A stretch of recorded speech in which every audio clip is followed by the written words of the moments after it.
Students, आज का जो हमारा टॉपिक है वो है फैमिली डायनामिक में है परिवार के कार्य, है ना। तो परिवार मैं बता चुकी हूँ पहले कि परिवार का मीनिंग क्या है, परिवार की डेफिनेशन क्या है, हमारे परिवार कितने प्रकार के होते हैं या उनका जो क्लासिफिकेशन है वो कितने प्रकार का होता है। अब उसकी विशेषताएं, अब आता है हमारा परिवार के कार्य। परिवार देखिए, परिवार एक स्थायी समूह है जिसके विभिन्न कार्य होते हैं। विवाह के पश्चात नए परिवार की स्थापना होती है जिसमें बच्चों का जन्म होता है। बच्चों के जन्म से लेकर जीवन प्रयत्न तक व्यक्ति को अपनी विभिन्न आवश्यकताओं की पूर्ति के लिए उनकी परिवार की आवश्यकताओं की पूर्ति करनी पड़ती है। जीवन भर परिवार अपने सदस्यों की सुख सुविधा, मान प्रतिष्ठा, रुचि अरुचि, शिक्षा आदि आवश्यकताओं की पूर्ति तो करता ही है, उसके साथ ही मृत्यु पश्चात उनके पितरों के जो पिंडदान होते हैं उन देने का भी कार्य करता है। यानी परिवार एक ऐसा समूह है जिसे हम कहते हैं कि एक सामाजिक संस्था है जिसमें परिवार के प्रत्येक सदस्य के लिए विभिन्न कार्य किए जाते हैं, जिसमें व्यक्ति अपनी मानवीय आवश्यकताओं की पूर्ति करता है। जब विवाह के बाद व्यक्ति एक नए बंधन में बन जाता है तो जो उनसे उत्पन्न संतानें होती है तो उनमें क्या करता है, वो उनका पालन पोषण करता है, एक उन्हें अच्छा शिक्षा स्तर प्रदान करता है, उन्हें समाज द्वारा मान्यता प्राप्त होती है। तो परिवार में विभिन्न कार्य किए जाते हैं जिनमें विभिन्न आवश्यकताओं की पूर्ति की जाती है। इस व्यक्ति की आवश्यकताओं की पूर्ति के साथ साथ किसी भी परिवार में किसी भी सदस्य की जो मृत्यु हो जाती है तो मृत्यु के पश्चात भी उसमें परिवार के सदस्य को अलग अलग कार्य करने होते हैं, जैसे कि पितरों का पिंडदान देने का कार्य भी परिवार में किया जाता है ताकि जो व्यक्ति है उसकी जो व्यक्ति को शांति प्राप्त हो। व्यक्ति की आवश्यकताओं की पूर्ति तथा व्यक्ति के निर्माण में जितना योगदान परिवार देता है उतना किसी अन्य संस्था का नहीं होता। यानी कि परिवार एक ऐसा संस्था है या परिवार एक ऐसा समूह है जिसमें व्यक्ति की सभी आवश्यकताओं की पूर्ति तो की ही जाती है, साथ में जितना एक दूसरे के लिए उत्तरदायित्व निभाए जाते हैं या जितना एक दूसरे के लिए योगदान दिया जाता है वो अन्य किसी भी समूह में नहीं दिया जा सकता जितना कि एक परिवार में दिया जाता है। तो हमारे जो परिवार, पहला है हमारा परिवार के मौलिक एवं सार्वभौमिक कार्य। परिवार के मौलिक व सार्वभौमिक कार्यों का अभिप्राय उन कार्यों से है जो सभी प्रकार के समाजों में समान रूप से पाए जाते हैं। यानी ऐसे कार्य जो सभी प्रकार के समाज में समान रूप से पाए जाते हैं। इस प्रकार के परिवार मौलिक व सार्वभौमिक कार्यों के अंतर्गत हमारे कुछ निम्नलिखित कार्य आते हैं, जिसमें है पहला संतान उत्पत्ति। हिंदू धर्म में शास्त्रों के अनुसार परिवार का मुख्य कार्य होता है संतान उत्पत्ति। हिंदू धर्म के अनुसार पुत्र को मोक्ष की प्राप्ति का साधन माना गया है। यानी कि जब एक पिता की मृत्यु होती है तो जो उसको एक तरह की शांति या मोक्ष प्राप्त किया जाता है तो वो एक पुत्र के द्वारा दिया जाता है। तथा संतान उत्पत्ति से जहाँ एक और धार्मिक कार्य की पूर्ति होती है वहीं दूसरी ओर प्रगति की निरंतर भी बनी रहती है। यानी कि एक तरफ हमारा एक धार्मिक कार्य किया जाता है, साथ ही साथ जो हमारी प्रजाति है, जो हमारी उनकी क्या होती है, उनकी निरंतरता चलती बनी रहती है। दूसरा है जाति की निरंतरता। संतान उत्पत्ति के द्वारा परिवार में जन्म होता है। संतान उत्पत्ति के द्वारा परिवार में जब जन्म होता है तो परिवार के नए बच्चों के जन्म से क्या होता है, प्रजाति की निरंतरता बनी रहती है। यानी कि उस परिवार में जो जाति है उस व्यक्ति की क्या होता है, वो आगे और कंटिन्यू बढ़ती रहती है। जो भी एक परिवार में जो गुण होते हैं या जो एक वंश होता है वो क्या होता है, एक वंश से दूसरे वंश जाता रहता है, या एक पीढ़ी से जो वंश प्राप्त होते हैं वो एक पीढ़ी से दूसरी पीढ़ी तक प्राप्त होते हैं। फिर है शारीरिक कार्य। शारीरिक कार्य में वे कार्य आते हैं जिसमें जो बच्चे होते हैं परिवार में तो क्या होता है, उनका एक पालन पोषण किया जाता है। यानी एक प्रकार की उन्हें पालन पोषण के साथ साथ उनका जो है शारीरिक सुरक्षा भी प्रदान की जाती है। देखिए, शारीरिक सुरक्षा में हम इस तरह कह सकते हैं कि जब बच्चे छोटे होते हैं तो क्या होता है कि छोटे से लेकर के जब बच्चे बड़े होते हैं तो उन्हें हर प्रकार की सुविधाएं प्रदान की जाती है। उसमें चाहे उनकी देखभाल हो या मान लीजिए क्या कोई अपंग व्यक्ति है या कोई ऐसा बच्चा है परिवार में, तो उन्हें जितनी भी सुरक्षा होती है वो क्या होती है, एक परिवार के द्वारा प्रदान की जाती है। जन्म चाहे उसमें एक तरह का ले लीजिए आप, जन्म से लेकर के जब तक एक बच्चा बड़ा ना हो जाए तब तक उसे हर प्रकार की शारीरिक सुरक्षा प्रदान की जाती है। उसमें चाहे एक माता हो या बच्चे हो या एक कोई वृद्ध व्यक्ति हो, परिवार में हर एक प्रत्येक व्यक्ति को शारीरिक सुरक्षा प्रदान की जाती है। सेकंड आता है बच्चों का पालन पोषण। देखिए, बच्चों का पालन पोषण जो अच्छे ढंग से हो पाता है वो एक परिवार में हो पाता है, क्योंकि माता पिता अपने बच्चों का जो पालन पोषण है वो अच्छे तरीके से करते हैं। उन्हें पता होता है कि एक बच्चे का पालन पोषण किस प्रकार किया जा सकता है। तो परिवार एक ऐसा सामाजिक संस्था है या एक ऐसा समूह है जिसमें प्रत्येक व्यक्ति की इच्छाओं के साथ साथ उन्हें जो शारीरिक सुरक्षा प्रदान की जाती है या उनका पालन पोषण एक अच्छे ढंग से किया जा सकता है। फिर आता है भोजन, वस्त्र तथा आवास की व्यवस्था। ये तीनों ही हमारी एक मूलभूत आवश्यकताएं होती हैं जिनकी पूर्ति एक परिवार में बहुत अच्छे ढंग से की जा सकती है, क्योंकि एक बच्चे को अपने परिवार में एक उचित भोजन प्राप्त होता है, यानी जो उसका पोषण है उसे एक अच्छे तरह का पोषण प्राप्त होता है। उसमें उसकी चाहे वस्त्र की आवश्यकता होती है जो उनके माता पिता द्वारा कराई जाती है, या उनकी जो रहने का स्थान होता है यानी एक रहने की सुख सुविधा जो प्रदान की जाती है वो एक परिवार में दी जाती है। दूसरा आता है हमारा मनोवैज्ञानिक कार्य, जिसमें है हमारा पहला है मानसिक कार्य। मनोवैज्ञानिक कार्य वो कार्य होते हैं जिसमें व्यक्ति को एक मानसिक संतुष्टि प्रदान होती है, जिसमें पहला है हमारा मानसिक सुरक्षा। मानसिक सुरक्षा हम इस तरीके से कह सकते हैं कि जो एक तरीके से जब किसी बच्चे को एक परिवार में एक अच्छा प्यार मिलता है या उसे स्नेह मिलता है या उसकी जितनी भी आवश्यकताएं होती हैं उनकी पूर्ति की जाती है, तो उससे क्या होता है, बच्चे का जो मानसिक स्तर है वो क्या होता है कि वो एक अच्छा स्तर बनता है, यानी उसको एक मानसिक रूप से संतुष्टि प्राप्त होती है कि अगर उसे किसी भी चीज़ की ज़रूरत है और उसे परिवार में उपलब्ध हो जाती है तो उसे वो एक मानसिक सुरक्षा प्रदान हो जाती है। दूसरा है स्नेह परिवार का एक महत्वपूर्ण उत्तरदायित्व होता है बच्चों के लिए, क्योंकि माता पिता द्वारा अपनी हर एक संतान को बराबर का स्नेह या बराबर का प्यार प्राप्त होता है, जिसमें उन्हें क्या होता है, जो उनका मनोवैज्ञानिक स्तर होता है वो एक अच्छा स्तर बन पाता है। क्योंकि कई बार क्या होता है कि कुछ परिवारों में क्या होता है कि जो बच्चों को अच्छी प्रकार प्यार या स्नेह नहीं मिल पाता, तो उनका क्या होता है कि जो उनका मानसिक स्तर होता है वो अच्छा नहीं होता, यानी वो कई बार क्या होता है उनका जो स्वभाव है या जो उनकी आवश्यकताओं की पूर्ति नहीं होती तो क्या होता है उनका स्वभाव चिड़चिड़ा होने लगता है। तो जिस तरीके से उन्हें एक प्रकार की जो मानसिक सुरक्षा प्राप्त नहीं होती। फिफ्थ है हमारा परिवार का परंपरागत कार्य। देखिए, हर परिवार में हर व्यक्ति का कुछ परंपरागत कार्य होते हैं, क्योंकि हर परिवार के जो परंपरागत कार्य होते हैं वो हर परिवार के अलग अलग होते हैं, यानी जिस समाज में व्यक्ति रहता है उसी के अनुसार वो अपने जो भी उसके परंपरागत कार्य हैं उनको संपूर्ण करता है।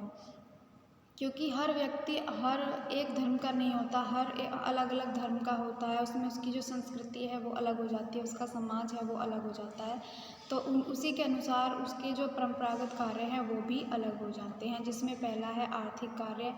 आर्थिक कार्य में क्या होता है कि जो उसकी भौतिक सुख सुविधाएं प्रदान करने के लिए परिवार को क्या होता है, धन की आवश्यकताएं होती हैं। धन की आवश्यकता के लिए क्या करता है, वो धन की आवश्यकताओं को पूर्ति करने के लिए वो कार्य करना पड़ता है उस व्यक्ति को, जिसमें वो अलग अलग विभिन्न प्रकार के उद्योग धंधे होते हैं या अलग अलग वो इस प्रकार का कार्य करता है जिससे कि उसे धन की प्राप्ति हो सके। तो इन सब के लिए क्या होता है, उसके लिए उसे एक आर्थिक कार्य करना पड़ता है, ताकि जिससे वो जो धन कमाता है उससे वो अपने परिवार की आवश्यकताओं की पूर्ति को अच्छी प्रकार कर सके।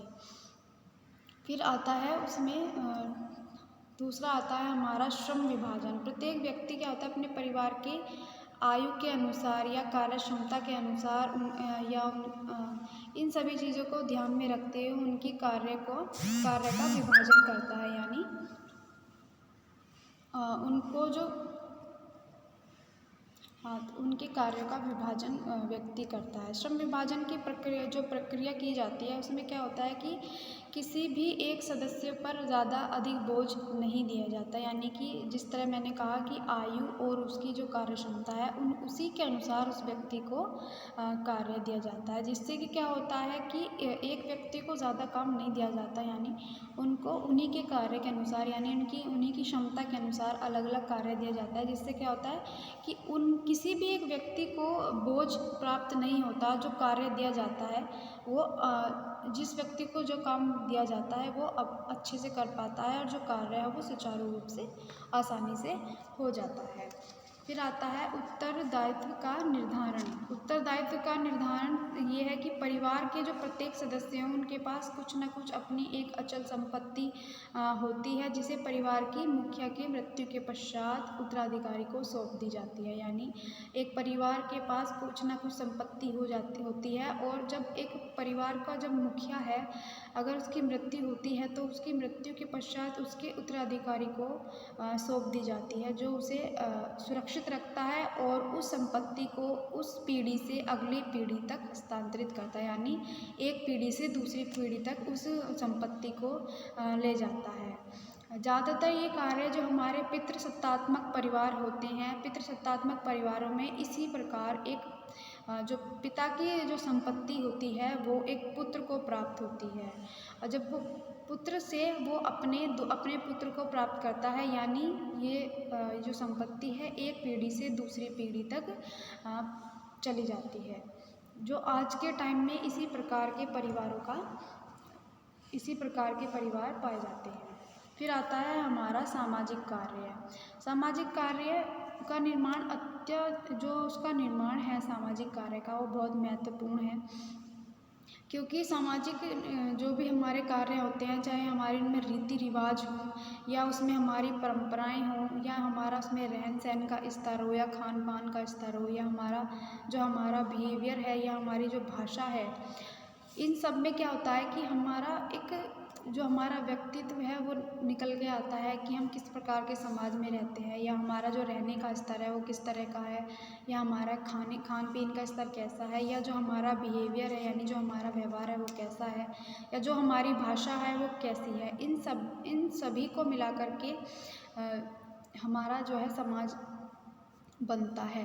समाज की जो हमारी आदतें होती हैं, रीति रिवाज होते हैं या हमारे जो व्यवहार का तरीका होता है, इन सब के ऊपर या जो हमारी तरीके होते हैं या जो हमारा बिहेवियर होता है, ये क्या होता है हम जब एक परिवार में होते हैं तो एक पीढ़ी से दूसरी पीढ़ी तक जाते हैं, जिसमें है हमारा सामाजिक स्थिति का निर्धारण करना। प्रत्येक परिवार को समाज में एक स्थिति प्राप्त होती है और उस स्थिति के अनुसार ही वह अपना आर्थिक स्तर या जो भी उसका समाज में स्तर है आर्थिक स्तर उसमें उसका अपना रहन सहन का स्तर निर्धारण करता है कि उसे किस तरह का अपना रहन सहन का स्तर रखना है या वो जो उसकी समाज में स्थिति है वो किस प्रकार की है। प्रत्येक परिवार समाज में अपनी स्थिति को बनाए रखने का प्रयास करता है और जो इसके लिए वो क्या करता है अपने कुछ नियम कानून बनाता है और उन नियम कानूनों का पालन करता है, जिससे क्या होता है कि वो जब अच्छे नियम कानून बनाता है तो उसका जो एक सामाजिक स्तर है या जो उसका रहन सहन का स्तर है वो एक अच्छा स्तर बन के आता है। सेकंड है समाजीकरण। समाजीकरण क्या है कि मनुष्य परिवार की जो प्राणी होती है से सामाजिक प्राणी के रूप में परिवर्तित करने का कार्य होता है। इसमें क्या होता है कि परिवार में रहकर ही बालक क्या होता है विभिन्न प्रकार की सामाजिक चीज़ों को सीखता है। यानी जब एक बच्चा समाज में रहता है तो समाज में रहकर ही वो अपने समाज का रहन सहन का स्तर देखता है कि कौन व्यक्ति किस प्रकार का कार्य कर रहा है, तो वो इन सब चीज़ों को सीखता है इन सब चीज़ों को सीखने के बाद वो इन सब चीज़ों को क्या करता है, वो अपनाता है। समाज के, चाहे उसमें समाज के रीति रिवाज हो या हमारी प्रथाएं हैं या जो हमारी परंपराएं हैं, संस्कृति का ज्ञान है, वो क्या होता है, ये सब चीज़ों को एक परिवार अपने बच्चों को सिखाता है। यानी उसका एक तरह से समाजीकरण करता है कि हमारे घर परिवार में किस प्रकार के रीति रिवाज होते हैं या हमारे समाज में किस प्रकार के रीति रिवाज हैं या किस प्रकार की मान्यताएं हैं। तो ये सब क्या करता है, एक समाज, एक परिवार अपने बच्चों को बताता है। फिर आता है हमारा सामाजिक नियंत्रण। सामाजिक नियंत्रण देखिए, जब हमारा एक परिवार है और परिवार में जब हमारे नियम कानून होंगे, जिसमें क्या होगा कि जब बच्चा गलती करता है तो अगर वो उन नियमों को तोड़ता है तो उस नियमों को तोड़ने के लिए बच्चे को क्या होता है, बच्चे को पनिशमेंट भी मिलती है, ताकि वो उन गलतियों को आगे भविष्य में दोबारा ना अपना सके। तो इसलिए क्या होता है कि जब एक परिवार में बच्चा अच्छे से नियंत्रित होगा, यानी उस बच्चे को सही गलत का ज्ञान होगा, तभी वह बच्चा तभी एक प्रकार का सामाजिक नियंत्रण प्राप्त हो सकेगा। फिफ्थ है हमारा सामाजिक विरासत का संग्रह और विस्तार। देखिए, जो हमारी सामाजिक विरासत है, यानी कि जो हमारी सभ्यता है या जो हमारी संस्कृति है, या कह सकते हैं कि जो पुरानी पीढ़ी होती है, पुरानी पीढ़ी से जो हमें ज्ञान प्राप्त होता है या जो हमें अनुभव हमें मिलता है, उसका जो हम संरक्षण रखते हैं। तो यानी जो हमारी पुरानी पीढ़ियाँ हमें समझा रही है, जो हमें अपना अनुभव बता रही हैं, उनको सुनने के बाद उनको प्राप्त करने के बाद हम उन्हीं चीज़ों को एक पीढ़ी से दूसरी पीढ़ी तक पहुंचाते हैं, जिससे कि क्योंकि जो हमारे जो पूर्वज होते हैं, तो क्या होता है, वो हमें अपना अनुभव बताते हैं। तो क्या होता है कि उससे हमें एक नया ज्ञान प्राप्त होता है, जो हम एक पीढ़ी से दूसरी पीढ़ी तक पहुंचाते हैं। तो यही जो क्रम है, ये जो भी ज्ञान है, इसका विस्तार होता चला जाता है और ये क्या होता है, एक पीढ़ी से दूसरी पीढ़ी तक पहुंचता चला जाता है। फिर आता है हमारा शैक्षिक कार्य। शैक्षिक कार्य वे होते हैं जिसमें हम अपनी जो हमारा जो परिवार है, परिवार के जो सदस्य हैं या जो हमारे बच्चे हैं, उनके लिए क्या करते हैं, हम एक पाठशाला में उन्हें हम भेजते हैं, यानी उन्हें स्कूल में भेजते हैं, ताकि वो अपनी जो शिक्षा है, शिक्षा को प्राप्त कर सके। उसमें क्या होता है कि जो बालक के सच्चे शिक्षक होते हैं, क्या होते हैं, सबसे पहले जो होते हैं उनके माता पिता होते हैं, यानी जो बच्चे की जो पाठशाला होती है, वो उसका घर होता है पहला, और जो उसके शिक्षक होते हैं वो उसके माता पिता होते हैं। क्योंकि जो पहली शिक्षा प्राप्त करता है एक बच्चा, वो अपने माता पिता द्वारा ही प्राप्त करता है। उसमें चाहे वो घर में रह कर के किस तरह से एक बच्चे को खाना है, पीना है, या किस तरह से उसको बोलना है, या कौन सा कार्य उसे किस तरीके से करना है या कोई कार्य नहीं करना है, ये सब कार्य एक परिवार में रहकर ही बच्चा सीखता है। जो चाहे इसमें उसके माता पिता बताते हो या एक भाई बहन बताता हो, तो ये एक पहली पाठशाला है जिसमें बच्चा अपने घर परिवार से ही सीखता है। दूसरा आता है हमारा सांस्कृतिक कार्य। सांस्कृतिक कार्य वे होते हैं, क्योंकि देखिए समाज में हर एक प्रकार की जाति है, उनमें उनका जो हर एक अलग धर्म है और हर किसी का रीति रिवाज अलग है। तो क्या होता है, इन सब को करने के लिए क्या होता है, हर किसी के जो नियम हैं वो भी अलग अलग होते हैं। तो जो सामाजिक है या सांस्कृतिक परंपराएं हैं या जो धार्मिक मान्यताएं हैं, वो क्या होता है, ये अलग अलग प्रकार की होती है, जो हमारे परिवार में होती हैं, और इन्हीं परंपराओं को हम एक पीढ़ी से दूसरी पीढ़ी तक बताते हैं। या जो भी हमारे त्योहार हैं, उनके नियम हैं, वो हम उन नियमों को करते हैं, जिससे क्या होता है कि जो बच्चे हैं उन नियमों को देखते हैं, सीखते हैं, और क्या होता है, उन्हें सीखते हुए वो एक पीढ़ी से दूसरी पीढ़ी तक पहुंचाते हैं। फिर आता है हमारा धार्मिक कार्य। धार्मिक कार्य वे कार्य होते हैं हमारे, जिसमें धर्म के लिए हमें बच्चों को शिक्षा दी जाती है कि बच्चा किस धर्म को मानता है या किस धर्म को समझता है या किस धर्म के महत्व को मानता है। ईश्वर की भक्ति में उपासना करता है, यानी ईश्वर में विश्वास रखने के लिए उसे अच्छे बुरे की पहचान होना बहुत ज़्यादा ज़रूरी है। क्योंकि क्या होता है कि बच्चे जो है बुरे काम करने से डरते हैं, है ना। तो परिवार का जो सदस्य होता है, तो क्या होता है, वो अपने बच्चों को धर्म के अनुसार या धर्म से रिलेटेड बातों को बताते हैं कि कौन सा उनका धर्म है या उनके किससे रिलेटेड उनकी जो परंपराएं हैं या जो उनके रिवाज हैं वो किस तरह से होंगे।